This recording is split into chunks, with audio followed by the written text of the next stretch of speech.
What's going on, everybody? This is Brian Mazik of the Fight Guys and also of Forbes, and I'm here with boxing legend, icon, president of Top Rank Boxing, Bob Arum. How are you doing today, Bob? Good, really good. All right, great. So I got to ask you, we're here, obviously, it's another Top Rank show. It's a fantastic show. So talk a little bit about the show that's coming up this Saturday here in L.A. Well, we have a great main event. Neverati is fighting Castro. Two Mexican warriors. Should be a terrific fight.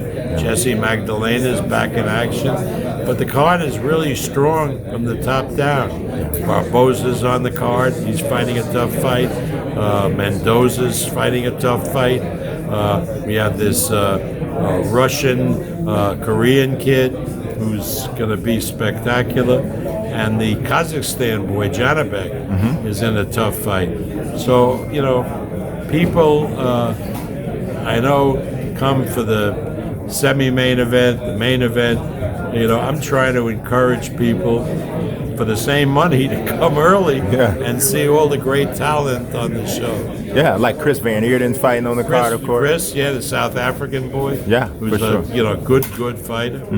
Yeah. So I got to ask you. Obviously, there's so many things going on right now in the boxing world, and you're always somebody that people want to hear their opinion because you've been around so long, you know so much about the sport.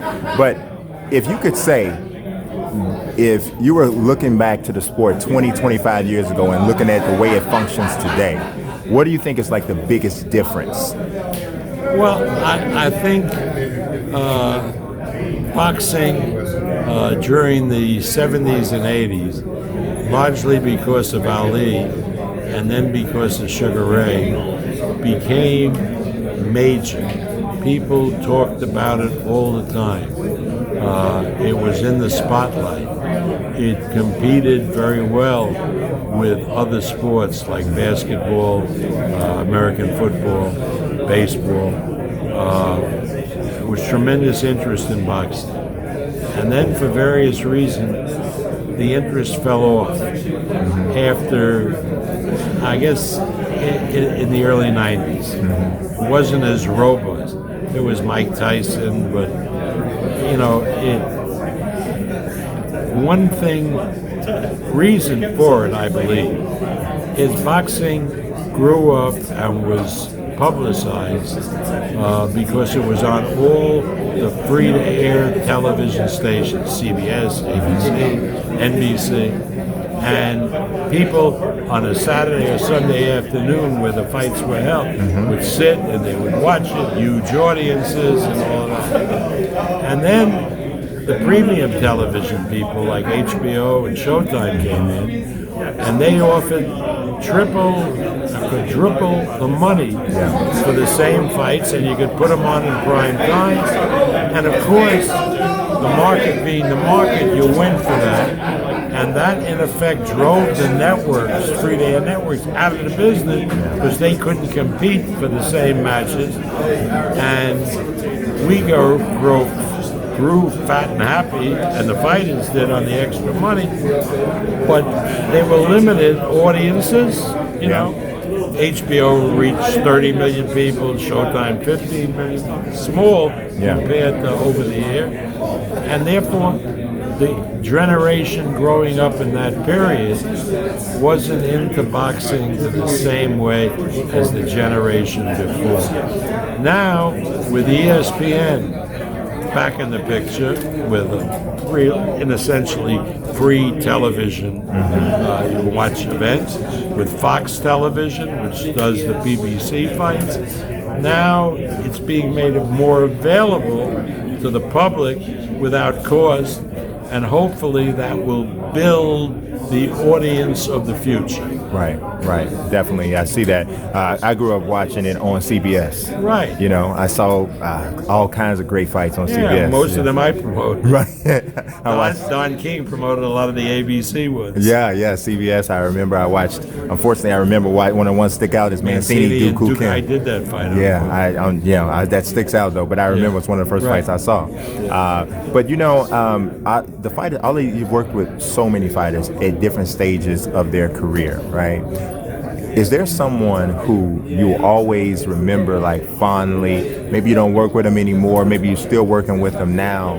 It's like that particular fighter, that athlete was like one of my favorites to promote, favorites to work with. Maybe they were the most reasonable, whatever. Well, other than Ali, Yeah. was an experience that that very few people ever had.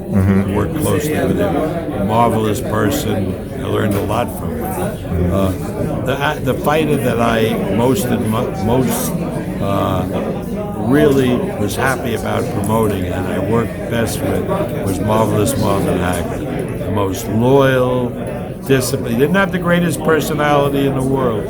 But boy, if I was in a foxhole and I had to pick one fighter to be there with me, it would be Hagler. Yeah, you got a good chance of coming out. You got a good chance of coming out. Yeah, I remember watching so many Hagler fights. Hagler, Hearns, of course, Mugabe, great fights. Now, right now, I know that you just signed Xander Zayas, which is the youngest fighter I believe ever signed a top rank. I've watched him for a while. I'm excited about him. Obviously, partners with Peter Kahn. He manages him. Tell me a little bit about what drew you to Xander. Well, first of all, they brought him to my office. He's a lovely kid, good-looking kid, and a nice family. I spent a lot of time talking with his mother and stepdad and sister. And there's something about the kid that you know that if his talent continues to develop because of his personality, he will be a superstar. Yeah. And I don't know, with a 16-year-old kid, I don't know whether I have a middleweight or a light heavyweight or a heavyweight. We'll have to see. You never know, right? His mother's a big woman. Yeah. You never know how big you'll go. Yeah, they're kids. Yeah. Now we just did a feature on our channel, and I know you've heard this concept before. We did a heavyweight Mount Rushmore. So you got the four heads, and if you had to pick one, because I think yours is significant enough to. I mean, it's all about opinion, but yours because of your experience. If you had to put four heads and exclude it to heavyweight boxing. History? In history. Well, you certainly have Ali, and you certainly have Big George. I think you would have to have Lennox Lewis, and you would have Vladimir Klitschko. Okay. Now, I excluded guys before my time, like Joe Louis and Schmeling and Braddock and those guys, because I've read about them, but I really haven't seen them. And when you watch the movies of them, they appear to be moving in slow motion. Exactly. But I think it was because of the technology. Right. So I'm talking about my era. I would definitely Ali, number one, George, Lennox Lewis, definitely, and Vladimir Klitschko. Great. Now, there's a lot of talk about Pacquiao and his next fight, and I know obviously you promoted Pacquiao for a long time. So there's rumors that it could be either Mikey Garcia or Danny Garcia, right? Now, a lot of people didn't give him a chance to beat Thurman, and he did. So I'm going to tell you, the only fighter that Pacquiao should fight is Mayweather. I mean, I watched that fight, and I know Manny, and he won that fight, but he was lucky he got that knockdown in the first round.